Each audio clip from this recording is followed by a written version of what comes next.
riding on his bike. Here's John, he doesn't want to hike. He's gonna see the pyramids, he's riding up the Nile.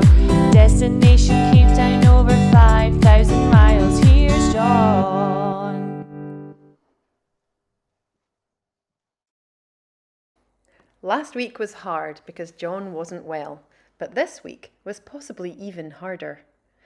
He's been cycling in 43-degree temperatures. He's met lots of locals along the road. Many of them shout hello. Some aren't so friendly and don't seem to want to see cyclists pass by, and they shout angrily. Some of them speak a little bit of English, but it's mostly just hello and then communicating through hand gestures. Sudan is known for growing cotton and peanuts, as well as having gold mines. I've stopped in a few shops to buy water and snacks. Some can be organised and have some seating and even sell coffee. Some are just a fridge and some are super grotty. In one, John bought a bottle of water he didn't trust, so he added a chlorine tablet just to make sure it was clean enough to drink, just to be safe. There have been sandstorms, which are rather unpleasant, but John wanted to experience what it's really like. The other day, he got sandblasted in his eye and he scratched it and couldn't open it for the rest of the day. Some nights there have been thousands of very annoying flies. Most of them don't bite, but they do get everywhere. However, there are some bitey ones, so he started having to wear socks in the evenings. John has absolutely loved Sudan.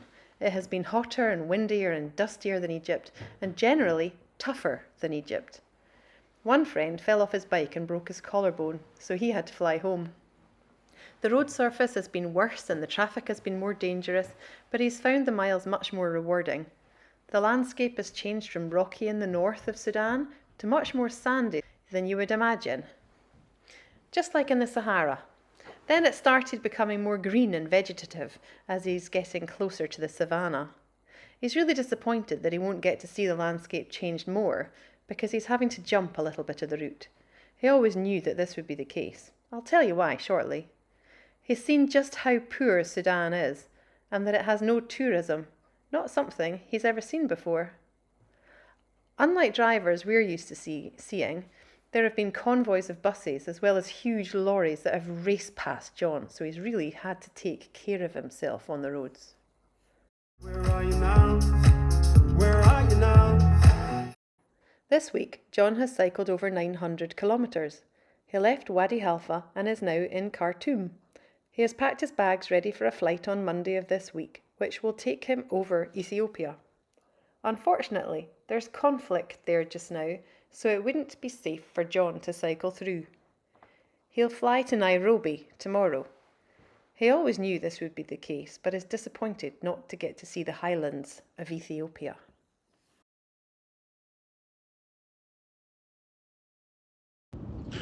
So when you're in camping, you don't have the luxury of a washing machine, so I've just been doing hand washing every so often. It's very important to keep my cycling kit nice and clean, avoid any bacteria on my cycling shorts, and so it's hand washing. I have to be quite sparing with my water, especially in the desert, as there isn't much to go round.